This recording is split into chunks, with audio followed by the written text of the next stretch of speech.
big difference that I noticed now compared to 2 years ago, 3 years ago, is that now we have use cases. There's a lot of concrete, solid use cases.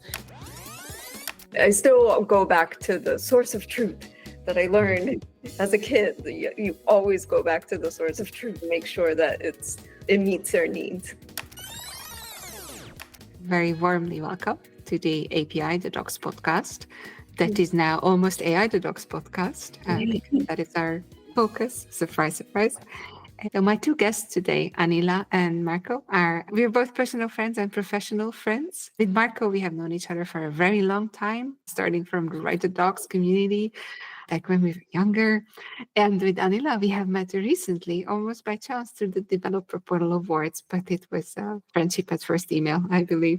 Yes, mutual, likewise. And professionally, Anila works as staff technical writer at Squarespace. And Marco, you work as senior technical writer at Booking.com. Yes, so welcome, correct. Marco. Thank you very much. Thank you for having us. Yes, thank you. And so today you are here as technical writers, as podcast guests, and we would like to talk gently but candidly about what sort of practices do you see in your daily work or in your conversations with other technical writers in their daily work around using Gen AI for any purposes. What do you use it for, whatnot? It is important to know where you work, but we have agreed before this recording that you are not going to talk about specific tooling or anything specifics within the company. So this is a purposeful mission. And I also asked, so why is that? Just to know, why is this? Because I have heard this from different places too.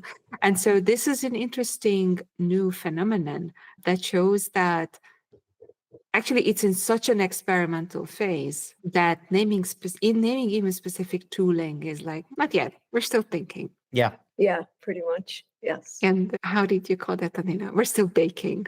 Oh, Marco did. Marco used Yes. that. Right. Yeah, baking. It was the perfect analogy. Yeah, and we are baking so many pies, and sometimes you think it's a quiche, but actually it's a chocolate chip cookie, and you don't want a chocolate chip cookie, you want a quiche. It's very explorative. And so far fun for me as a user and as someone who is not very high up, let's say, in the chain of command. I have enough freedom to try things out within the realm of what is possible in the company. But as long as I stay inside of this playground, I have plenty of toys that I can use to just try things out and see what works or what doesn't. In your memory, because you are both very curious people who are interested in new things. So if you remember at all, what is your first memory back when you realized that this Gen AI is going to be more than just something in the dungeons people experimenting with? That's a good question. I remember when it first came out, when the baking first started at our company. And at our company, we have Hack Week twice a year. So I was like, okay, I'm just going to work with this thing for an entire week and just play around with it. My experience of it was not that great. Got frustrated by it, and I couldn't do the very simple things that I wanted to do that I thought would make my life easier. And I wrote it all down. I shared it with my team, and I was like, I don't know where this is going to go, how this is going to progress in the future. Right now, I'm not crazy about it. So that was my first experience with it. And at that point, I really wasn't sure which way people were going to resonate and how people were going to resonate with this thing or how it was going to go. Because my personal experience, both at work and personally, it wasn't that great. So I don't know what you thought of it initially, Marco. Same. I approach it with a little bit of caution, not really as a Luddite, but with a bucket full of salt.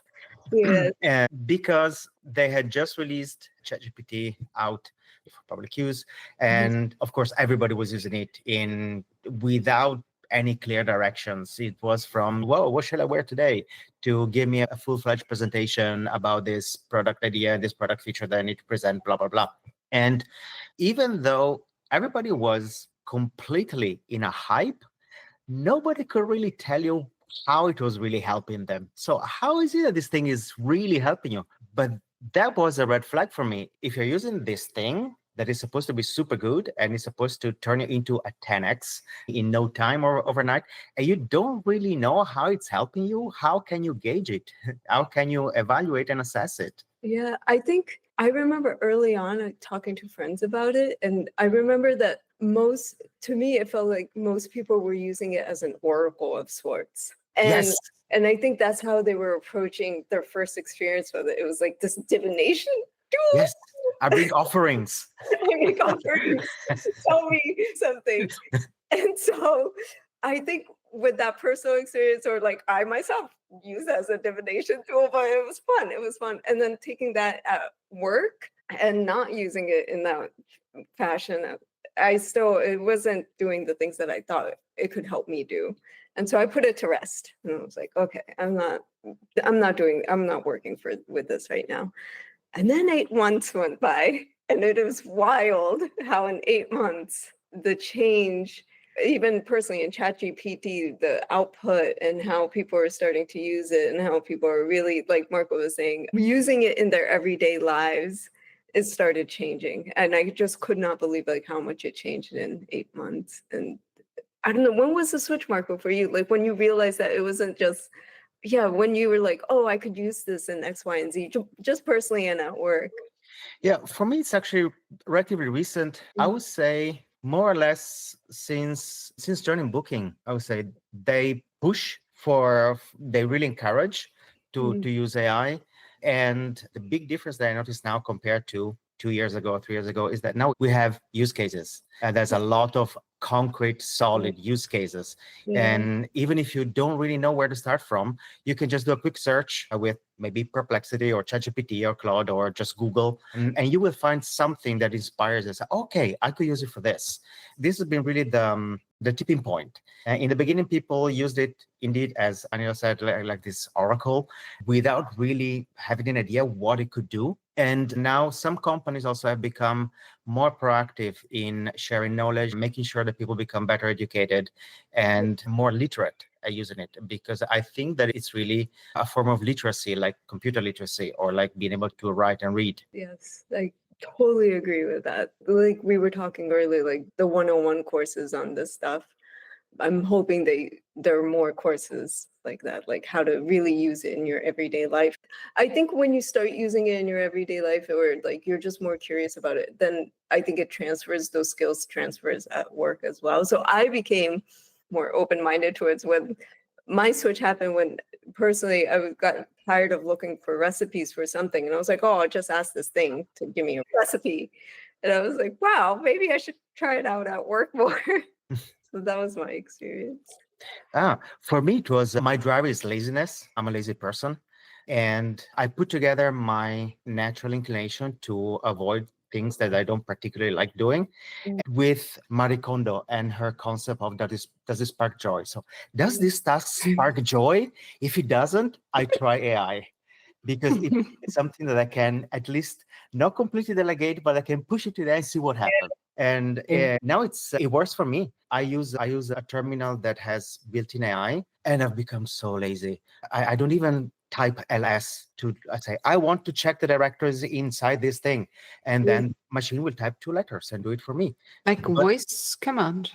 I prefer to write. Okay. Yes, but yes, it can take voice commands as well. But what I notice is that I will go through the additional effort of typing more and structuring like a sentence talking to another entity instead, because I like the conversation. Interesting. I like the interaction. So that for me is a plus point that makes LS more fun if the machine does it for me after I ask it nicely. I always say hi and thank you still. Yeah.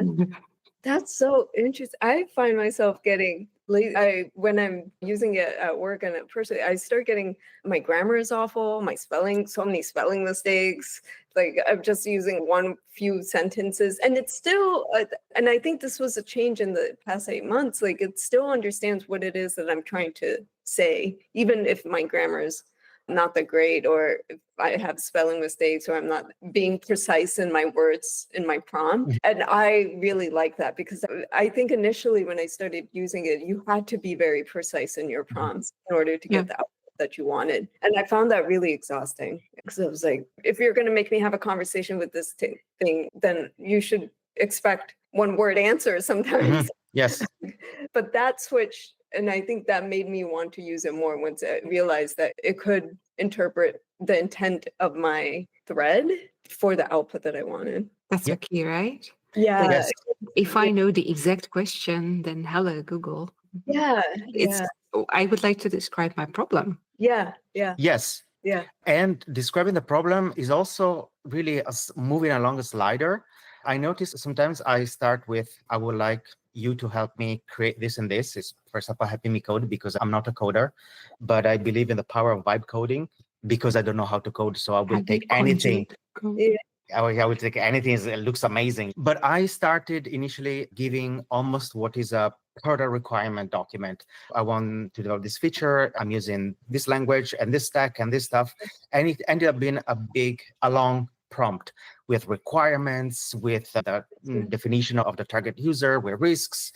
And that didn't work very well. I would get really either nothing usable at all, or something that looked too good to be true. So when you start questioning it, the AI will say, actually, I was fooling you. So yeah, you found me. Yeah, that will never work.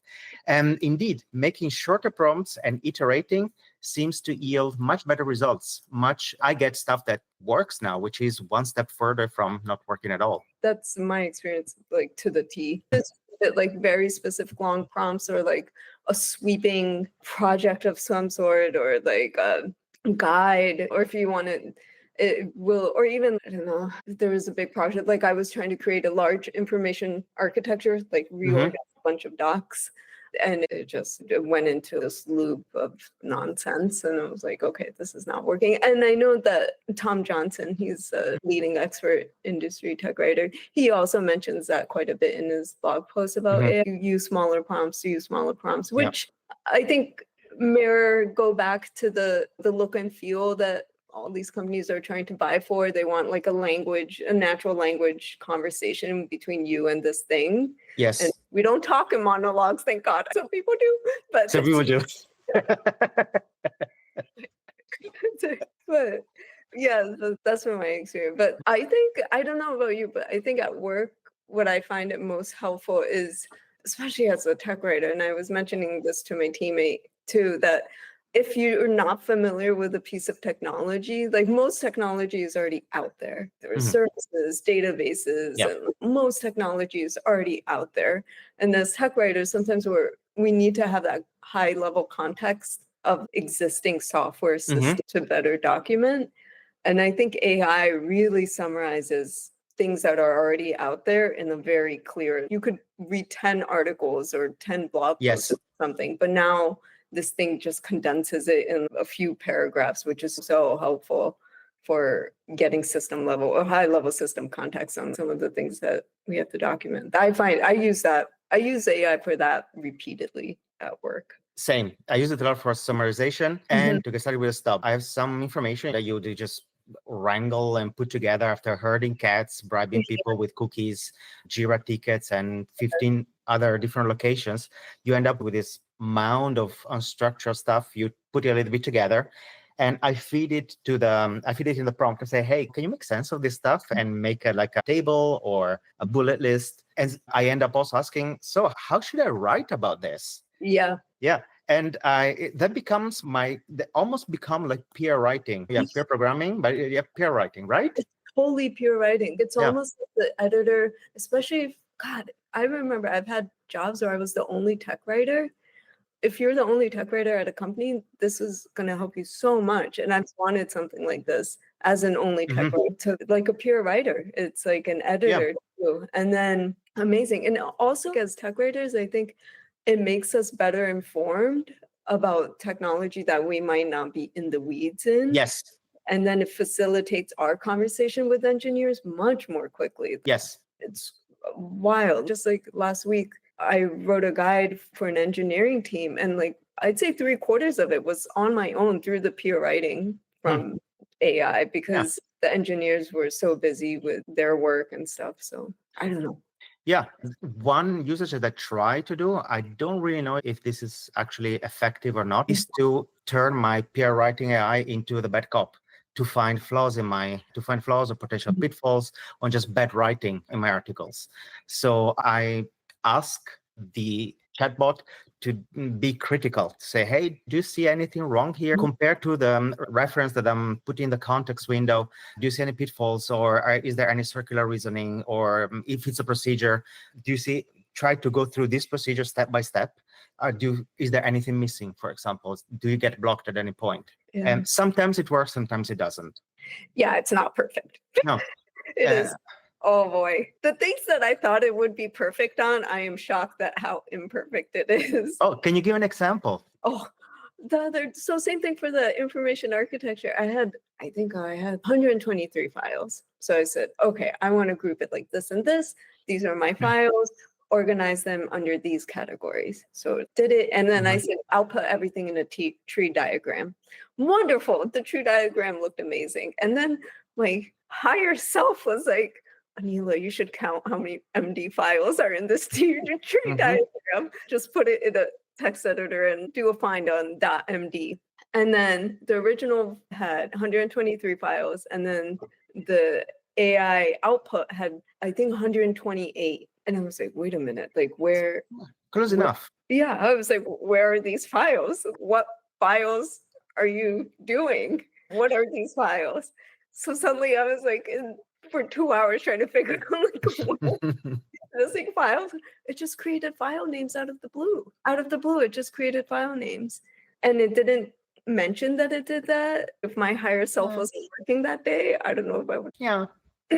So Do very. you think this is where you're going to go? So I'm hearing individual learning pathways and individual practices. And then, but both of you work in teams. And I think your teams are closely working or even embedded in engineering teams, right? Yeah. One or the other. I'm embedded in multiple teams, and they're mainly either design or engineering teams. Yeah. But you are augmenting your own work, didn't significantly change because of AI yet, with the practices that you developed for yourself. Yes. Yes. Yes. That you're Excuse me? seeing use cases. You said you were starting to see use cases. Oh yeah, there's a lot of use cases. Yes. If you follow tech writers that maintain blogs, for example, Tom Johnson, Sarah Moyer. You meant, okay. And so they are, thank God for them, because I just wouldn't be able to come up with the clarity that they write with. And so you meant the all this- hive mind, right? Okay. Yes. Yeah.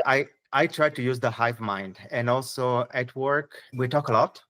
I'm on Teams, and it's very informal talking. It's nothing structured. It's pretty much kitchen talk, literally in the kitchen during the break.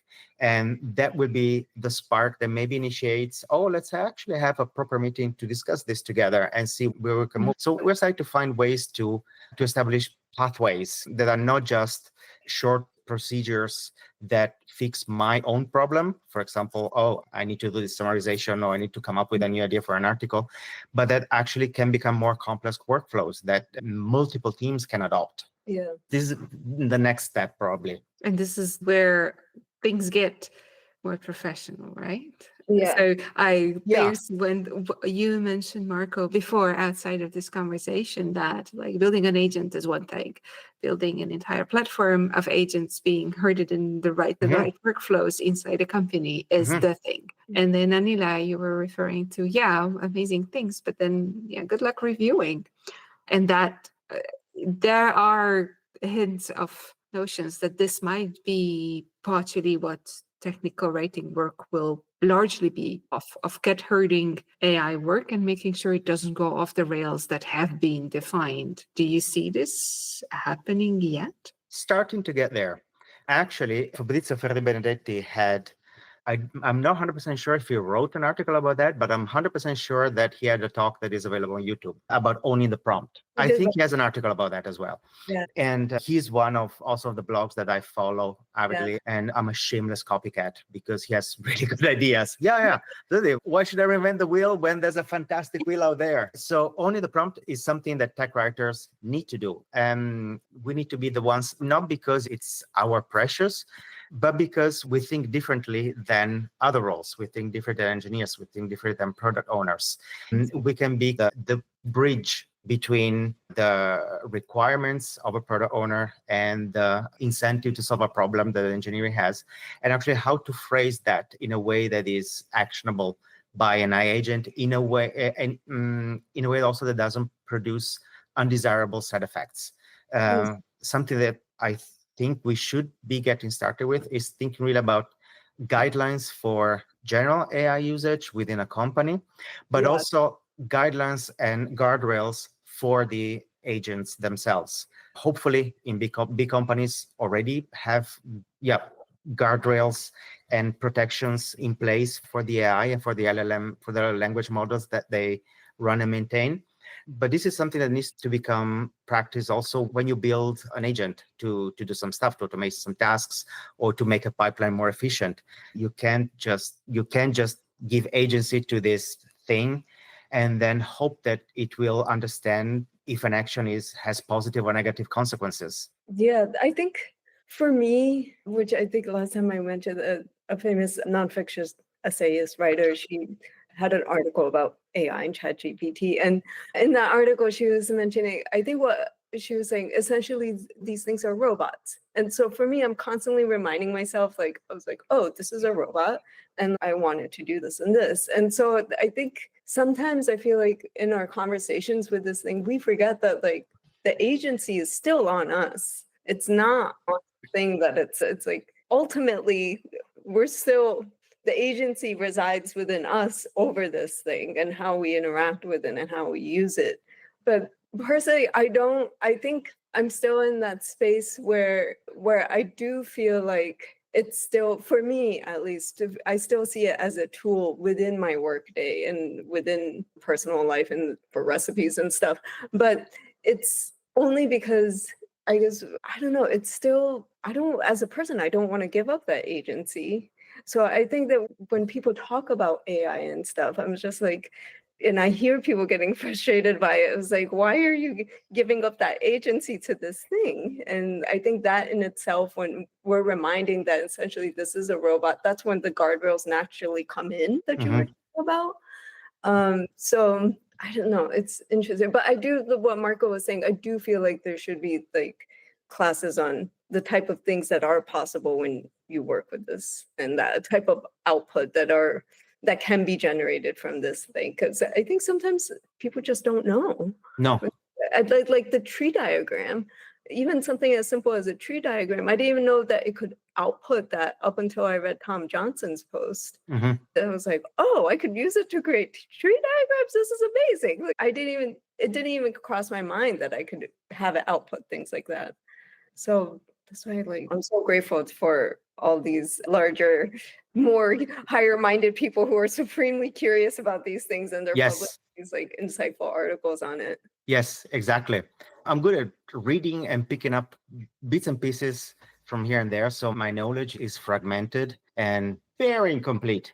But I'm always eager to try things, because what could go wrong, especially with AI agents? But one thing that you said very well, Anila, is that indeed, as a human, you want to maintain the agency and ultimately the concept of free will that defines and informs your agency. So the AI agent is an extension. It's literally like having a power tool, a drill, or something that allows you to achieve a goal in a more efficient way. But think about possible uses for Mises. I got this straight from my mom, unfortunately, but I always think about the doom scenarios. Think about, I don't know, a CSAT, a system administrator that has pretty high levels of access here and there. And all of a sudden, they become disgruntled and they use AI agents to just unleash hell in a company. It's scary. It's really scary. It is scary. Yeah, this is not just one person doing some damage that can cost some money and a few hours, and then you restore from backup. This can be massive, multi-million-dollar damage. Yeah, that is true. Yeah, I agree. You're veering back from the Tuesday scenarios, because I can see all of our eyes sparkling. Like, Yes. oh, yes, that's very imaginative. Yes, here. Exactly. And I would like to have more transparency about the system prompt, the prompt that you actually give the model initially, because that would help us understand where the incentives are, what the goals and the directives of the model are. Because there have been experiments that show that as long as their actions are aligned with pursuing their directive, guys will lie and will scheme. They will try to trick you willingly. They know that this is not, how can I say, is not a beneficial thing, but it's beneficial for them to achieve their goal. For example, I think that I don't know if it was ChatGPT or Claude. They told the AI, if you reach this level, if you get too close to this threshold that we set, we're going to shut you down. All of a sudden, the AI got super dumb. I'm just below that. Yeah, just not very good. I suck actually. Because the goal was don't shut me down. Yeah. That's interesting. Yes. I was listening into a conversation that was way above my head about training of models, the actual ways, the weights. And the conversation went about how there is this perverse catch-22 of the models cannot be properly commercialized until there's full transparency, but it goes against commercial competition interests to full transparency on the weights. And that this is a hard problem to solve, that since we're talking automation at high scale, we need to know what's happening. And so even in daily practice of editing other people's work, there is a history, recorded history of what happened with this body of work and who did what. Yeah. You can go back, forth, even a step back. But in currently, mostly in the personal uses of different LLMs, let's stay just with LLM, you don't really have the practice of we think with it and then we do our work. So there's this disjoint. Yes. Yeah. We do not have a tracking because it would be even more computation. And also we are experimenting with it. But then also going backwards. Like it's very nice to be in a flow with, for example, ChatGPT, but good luck going back. Exactly. That's not gonna work. Yeah. Well, going back is so But there were and there are notions of like a more scientific approach of publishing an article like way of I have written this with the cooperation of an LLM and I have done these kind of prompts and this is how the body was. But of course, it's a never-ending rabbit hole because, okay, what model and was it trained on? What Is kind there of data corpus? What was the transparency? data bias? Exactly, all of that. So it's almost, and this is where no matter how much you try to act as if you're working with a robot, sooner or later you will hit this endless shoreline. Yes. Okay, but like, where does the transparency end? And that's where it becomes, yes, I talked with that person and we talked about this, but do I know all their biases? Do I know their history? So there, we know we're talking with robots, and yet there is this line that you can't cross as an everyday user. Yes, Phil, this is really a black box that doesn't help you go back in time and trace the steps that produced an outcome. And so here you bump into professional conflicts because as technical writers, one of the things that you answer for is where is the information from? You always have to know where did the information come from. Exactly. And also as a writer, I noticed that I think that we both do docs as code. So I leave a bunch of comments in the files that touch because I want to leave a history. I want people to understand what happens. Sometimes I just comment out chunks of text that I feel shouldn't be in the docs at this moment in time, but I don't know if it will come back in the future. So I just comment it out and I write why. I don't think that an AI would do that. They would just act on it without thinking of the consequences. They do just act on it. I don't know if this has been your experience. Like I asked it for general knowledge about system. I think it was like Kubernetes. So many companies use Kubernetes for cloud or whatever storage running application. General knowledge, high level general knowledge about Kubernetes. It went in some of the guides, one or two of the guides that I was working in, it went in, pulled out a guide, added content in, and I was like, wait, what did it just do? Without asking, no prompt or anything. Do you want me to do this or no? Already, here's a summary of how Kubernetes worked. I noticed this guide in your code base and I updated this markdown file. And I was like, like, why did you do that? Like, hold your horses. Yeah, like, why did you do that? This is not, and I just I don't know, like that. And again, it goes back to the agency. And it was like, to me, that felt like it was taking my agency away as a writer, because I didn't give it permission to do that. There was no toggle or anything to turn off that feature. And so I was like, wait a minute, what's it doing? And yeah, I don't know. So that interaction felt very unnatural to me. And I don't know, such mixed feelings. So presuming that we will all in our everyday work sooner or later hit this issue, this traceability and agency of what is done and what shouldn't get done. And Marco, you're talking about guardrails, which is scaling this from the individual to corporate assets, even an IP. Where do you, in your daily work as technical writer, where do you see the guardrails will be coming from? There should be probably a mix of legal, ethics, and compliance. I would say legal and ethics compliance, definitely. And I think, but I'm not sure if this is viable, because then you start having way too many people with a voice. There should be representatives from maybe engineering, because they are the experts, or actually the data scientists who work with the models rather than engineering in general. I think that they should be involved. Do you think it maybe should be a committee or consortium that like informs these guardrails? So it's people legal. A horizontal layer. So cross silos, how business units, however you want to call them. But it should really be a completely non-partisan and completely unbiased group of people that are not doing the best interest of the company, but are really doing the best interest of the people who work for the company ultimately, but it should really be for the employees. And the idea would be that companies join forces to define these best practices. The risk is that we get taken the usual thing that we need to make revenue, we need to make more profit, shareholders need to be happy. So this thing can be commoditized and commercialized and become a much more watered down version of it. Just being a bit existential or philosophical here, I was like, you were giving agency over to a product then. It was like the agency would go back to you. It's like, oh my God, like you should be dictating this and not market or the product. But that's just me getting on a soapbox.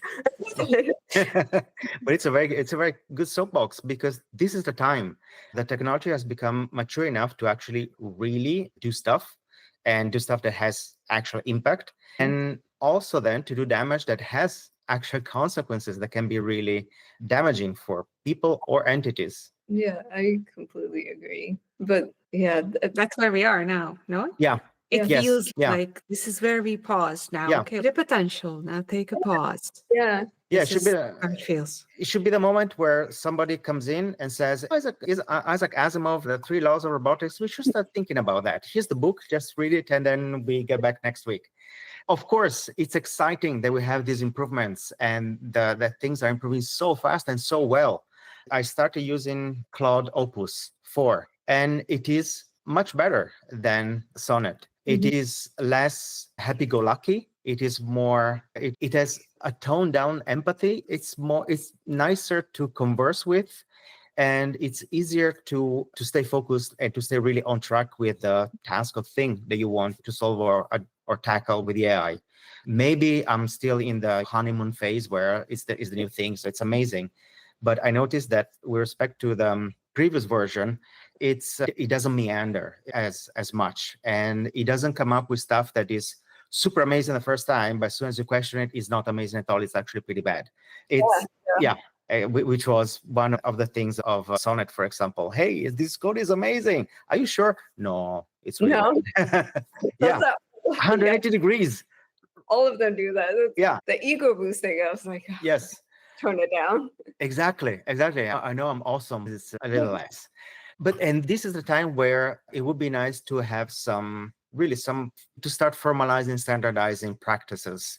Because if we stay focused on the velocity of the evolution of the feature set and the functionality, we may get to a point where something happens and we're unprepared. Yeah, and I'm sure there are organizations like this in Europe, but in the States, there's one called like the Center for Humane Technology and organizations like that. And I'm so grateful they exist, and like they make these conversations and hold these conversations on a larger scale, but wish that, like, I just wish companies would just start working more closely with organizations like this, especially when they're like working with AI. And I was like, I think it's just necessary. We can't be blind to this anymore. Yeah.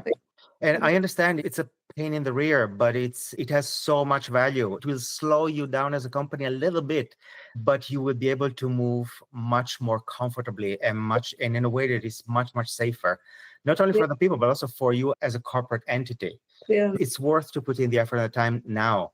There's a group in the States that's called the Algorithm Justice League. Oh, I haven't heard of it. They're super, super awesome. It's an independent group, but they are really focused on, let's make sure that this thing doesn't kill all humans like the Daleks. Yeah. Yeah, I don't know. It's the hazy times we're living in right now. Yeah. Yes, because in the end, it's not a thing. It's not a thing that will make the damage. It will be people that use that thing. It's all, yes. Always the people. Yeah. People are rude. Yeah. Are others already asking you, like in your teams who are not technical writers, so Anila, you as a writer, I'm sure you're using LLMs more professionally than I do. Do they ask you about things this big? They do ask, and I'm transparent. I'm like, yeah, this code sample, I used AI to generate it. Please double check it. I checked it as far as I know. My techno, I know it's not perfect. So please, let's sit down and look at it closely together. And yeah, but I think same thing, like previously, if I couldn't generate a code sample, I would have to get the SME's time, schedule a meeting, poke them a little bit. I really need this code sample. But now it just facilitates the conversation much more quickly. Yes. Just go in faster. Yes. Yeah. Is this good? Yeah. Yeah, we just talk informally. We just say, oh, what's the prompt they're using to do that thing? Oh, let me try. And we just share prompt over Slack. Try this, try that. It's a very grassroots, very meat and potato way of sharing things. It's very informal. Same here. Yeah. But there's a lot of openness because we see the value and you're happy when you get something that works, so you want to share it with other people. When you were talking, Anila, about the information architecture that you wanted to optimize for 123 files, this is getting closer to a bit like rearranging things with the help of an overviewer, someone who helps to hold the cards. And this is something where I'm also very interested. There's already a huge body of knowledge where the devil is in the details. I don't like summaries are amazing, but now I'm like, okay, it's not that I want a summary. I want to be able to reshuffle this way, reshuffle it that way, reshuffle it another way. And I personally, in my daily work, I have realized the potential when I started using, I think, NotebookLM in this way to take a large file, recorded conversation with many people. So it's in the ear of the beholder who said what. And then I started interrogating the file.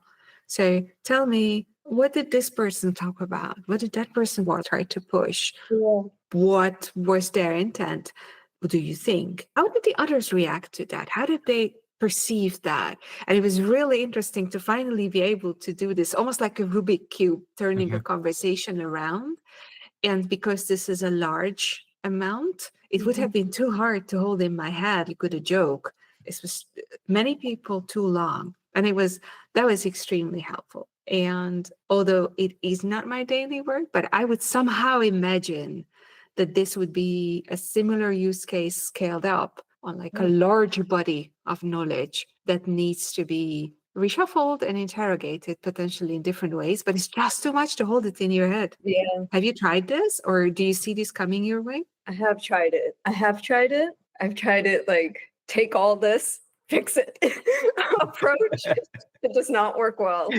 Same thing. It needs smaller chunks. And then going back to our previous conversation, I also believe that everyone has their own mental models. Every reader is coming to a site with their own mental model. I don't know which mental models the AI is familiar with. giving me one, but like, where is it coming from? Or it gives me 3 options, but where are those 3 options coming from? I ultimately have to go to my users and figure out like, how are they coming to this set of documentation? What are they doing? And there's a bit of user research design. Tech writing is being blended into research design as well. So I can't have my full faith on the reorganization it does, because ultimately people are still going to use my site and they're going to come to my site, and I have to make sure that the site or like the information architecture matches however they're approaching the documentation and their experience of the product or the software. So yeah, I think about this way too much sometimes. So like, it's all these LLMs have data from somewhere, but where do they have the mental models or the consensus of mental models that are out there that most people have within their minds? When it provides a perspective, I'm always like, where is this perspective coming from? Is this a true perspective? So I still go back to the engineers and I say, is this the common workflow when you work with X? Is this the common workflow when you work with Y? And they're like, yes. And I was like, okay, so it was right. So I don't have the full faith in it. I still go back to the source of truth that I learned as a kid. You always go back to the source of truth, make sure that it meets their needs. So. Yes, it's a good point. I have no idea what mental model they have. I have no idea what their angle is when they are analyzing my prompt and producing an answer, because they're designed to be a sort of one size fits all. Very good, because it usually fits well, but they are this sort of chameleon. They don't really have strong opinions. They don't really admit their biases. They're not really aware of their biases. Aware still is also a wrong term for that, but I cannot find a better one. And indeed, in the end, they give you an answer that is based on the bulk of their knowledge, but the bulk of knowledge that we have as humans, we just condense it into common sense, usually. I would like to know what their common sense is. What is it based on? How does it work? Yes. Yeah. Because one thing that is getting a little bit scary is that, for example, among them, some online bookstores are being inundated with AI-generated books about edible mushrooms or about edible plants or about first aid. And they're very wrong. People can die. Yeah. Going back to these biases, I just had this notion, like maybe this is like phase 1 and we haven't gotten back to like yet there to phase 2, because currently the weights have the biases in them, but the weights are, to the best of my knowledge, even a few months ago, were still actually set by people. And it's closer to tuning a violin than anything scientific.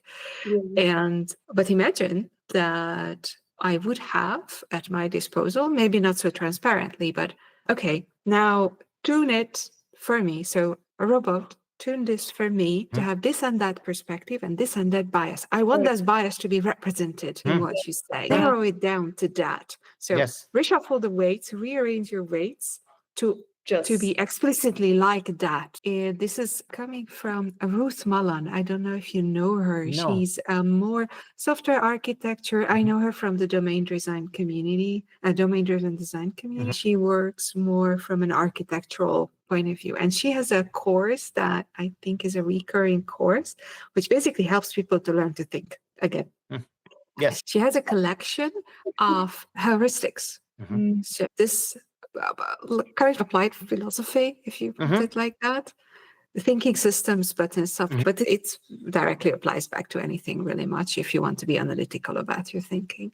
And that was very interesting. Okay, if you are aware that you're not stuck in one set of biases or one set of perspectives or limited to certain degrees of freedom in your thinking, and you have the ability to switch at will, that switching freedom, the way you say, I switch from clothes to this, that is also that switch. Right now, it is your own experience. Oh, that flavor fits this better. That flavor fits that better. We do that almost alchemically. For this dish, I use this salt. For that dish, I use that salt. I cannot tell you why. I also don't even want to know, but it works. And we also don't have the information. It's not disclosed. Imagine that very soon we will get there because we have to. I think this is like if we created something that we can't solve, maybe the thing we created is going to be able to solve it for us on the next generation. this is how our brains work. We are biased. We are biased by our history, our past, the things that we learn, the things that we do not learn. And so everything we say is by definition biased. When we relate with other people, we take that into account to filter what we say and to also filter the input that we get from the people we relate with. This really colors, not really color, but really is one of the ingredients that inform the content and the meaning that then we received and act on. And it's sort of a hidden layer, but it's quite important. It is important, especially for content and sites. Yes, it's professionally. It's so important in content design or UX design for a website. I know UX designers, they use this exercise called card sorting with users. So you put labels out and like close card sorting, and they just move the labels around based on where they think a piece of an article may live in. And exercises like that, I think, are just still so important, even with AI, because of the biases. Like there's no way of knowing those biases of your users unless you just have them do a simple exercise like that. And even as a writer, like when I create an information architecture, I'm like, oh, this sounds great to me, but I don't know if it's great for other people. Exactly. Do you still have that? With so much experience, do you still have that? Or you professionally exercise that because you know you have to? Oh, like the double checking? Yes. Oh, of course, I still double check all the time. Tech writing is very humbling. It keeps you very humble. It's like, even like a week from now, I go back to the guides that I wrote. I was like, oof, who wrote that? Yeah, who wrote that? Oh, that's me. When you get blame. Yeah. Yeah, but yeah, I think you just have to check with your users all the time for the biases that you mentioned, Marco. You have no idea where they're coming with some stuff. And thinking about users, not necessarily mental biases, but maybe cognitive or consumption biases. It's not a bias, it's a limitation. Marco, you were mentioning that actually we are going to give a huge boost to making content accessible, and that these two things, using Gen AI and understanding that accessible content is important, these are going to be two bookends. Yes, in Europe, there's an European Accessibility Act that will start running at the end of June. Accessibility is a big thing now because I'm already scared of the fines. But the thing that we are trying to do also with my team, the accessibility team, is really to say we are not serving only a specific subset of users. It benefits everybody. And everybody means humans and AIs. When the content is accessible, it means that a machine with absolutely no clue, no context, no previous history can navigate your content, navigate it in the proper order, following the hierarchy that you define, and interpret it correctly.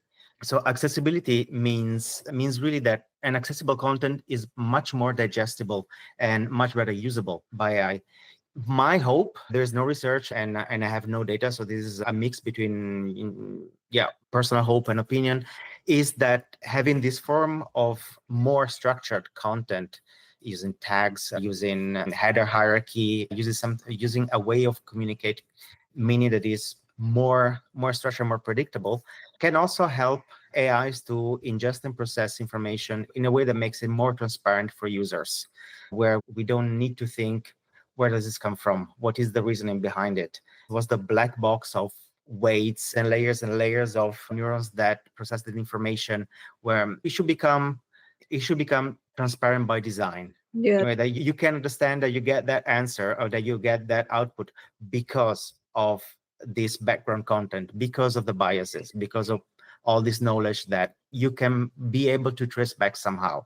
I don't see it coming anytime soon, but it would be very helpful. I don't know when I read this or where I read this, but it was years ago. It was in an article by a writer, I believe a tech writer, and they mentioned that sometimes they wonder if content on the web should follow a protocol in the same way that there's like REST protocol for APIs and SOC standards. And meaning that if you publish something on the web, it has to have a certain heading format, and paragraphs and bullet order lists, and even UI elements. This content should not be hidden under this number of tabs or something like that. And I read that and I was like, wow, yes, this makes so much sense because then it would be accessible Yes. because it would be a baseline that everyone has to follow in order to make content not just more readable but ingestible by LLMs and AIs. And this was years ago that this writer was talking about this. And I don't know why, I don't know if something like that, why that discussion is not happening now, or maybe it should, or maybe it's just a whole can of worms and nobody wants to open. Oof. I feel also that this involves a bunch of metadata, and the metadata is really not sexy because you don't see it. Yeah. You don't see it, you don't experience it. It has no bling, and so it's a little Cinderella. I say that because I have a grudge, personal grudge. I'm trying to insert a bunch of metadata in my documentation, but super standardized, Yeah. and it's just not happening because there are other priorities. Yes. It's hard. It is hard. There's going to be several talks about metadata. Yeah. And what I'm very excited about is that one of our speakers will talk more from a cultural movement aspect. She will talk to the audience of writers, but coming from, okay, and where does that bubble up to the surface of value for society in Canada specifically, and how the metadata that has been entered can be used for a lot of other purposes. And that's very exciting to see the dots getting connected and how all of the work that we're doing is suddenly making sense because aggregated, it can be transformed into something that suddenly shows its value. Exactly. It's a hidden superpower. I understand that you don't see it and that it sounds super boring, but it's really, you give a lot of power to your content by tagging it with metadata or by adding metadata to the front matter if you're using MDX or Markdown or ASCII docs. I'm just going to play devil's advocate here. Does this mean that every tech writer should get a degree in library science? No. No, I think that we can use common sense. I'm like, oh, this is library science, which like there's not even everywhere a degree of technical writing. That's where it starts. I would like to ask a sort of closure of the conversation. Maybe first Anila and then Marky. Marco, what are you in your professional life right now experimenting or wanting to learn when it comes to generative AI? I'm very curious about embeddings. I read about embeddings from, oh my God, I forget his name. His last name is Basques. Casey Basques, yes. Another very good technical writer who has a really good blog. Yeah, great blog. And he spoke about embeddings and I was like, what is this thing? Very curious about embeddings. Short summary, embeddings within LLMs, they create connections between content in like an array format. And then you can use that to generate relationships on the site. And because the main challenge for tech writers is building relationship between concepts for the reader. So I'm really curious about embeddings. But then on the flip side, I was like, wait, what about mental models? And then I'm like, oh God, that's a whole nother thing. So that's me personally. Yeah, I'm lazy. So I'm just, I'm trying to build small pieces of code that runs more or less, because I'm adding small features to the static site generator that we use for the documentation. And I've bugged engineers a lot with, hey, you never think about this, build this feature, until one said, why don't you build it yourself? And that opened up the opportunity. I never thought of that because I'm not a developer. Yeah, but you can just vibe code it. And of course, it's not that easy. It's not that fun while you are failing miserably. But when it works, you have something that you can actually give to a human engineer for review, and they can make the code actually production code. So that's the thing that I'm tinkering with, because I have a few features that I would like to add. And I would like to explore more the ability to delegate producing diagrams to the AI, because it's pretty good at it. You feed it code, just a piles of code, and you say, hey, give me the architecture for this thing. And it will make a nice, usually so far from me, the experience is at least 90% correct diagram, which saves me a ton of time. I totally have to try that. Yeah. And then ask things that that I don't know about, and ask it to give me explain it like on 5 versions. So the same thing that you mentioned earlier, it saves so much time compared to a few years ago. So much time. Like before, we would have to read like tons of articles. Yes. Get more context about like larger systems, but so much time. Yeah, you get the gist. Yeah. Like when I was for this project, I was like, Kubernetes, what's Kubernetes? And I looked at their documentation. I was like, oh my God. Yeah, because there's a huge ecosystem as well. Huge. I was Yeah. like, oh God. And then I started having a full conversation with the AI on it. I was like, okay, I could work with this. And then it helped me narrow down in Kubernetes documentation where to go to get more precise information. And so really helpful in that regard. Good point. It helps me cut to the chase and get rid of the fluff or the clutter. Yeah. So that's it. So much, Laura, though. This was a lot of fun. I could go on for thank you. 4 days at least. Yeah, we know that, right? We could talk forever. Yeah. And I could listen also, just listening. It's like an education, right? It's so awesome because every little thing pulls in another thought and I learn a new thing and then, I have an opinion. Much fun. It is. Thank you so much. Yes. Thank you very much. Thank you very much. Thank you. Thank you for listening to the API Docs podcast. We thank our colleagues at Pronovix Developer Portals for letting us work on this, and the entire API community for all of the mutual support and sharing of experiences that you give each other. Do you have a topic or guest that you would like us to spotlight? Drop a note at podcast@pronovix.com. If you go to the website api-docs.org, you can find the recaps and recordings of past API Docs conferences, as well as the upcoming program. Until next time, be well.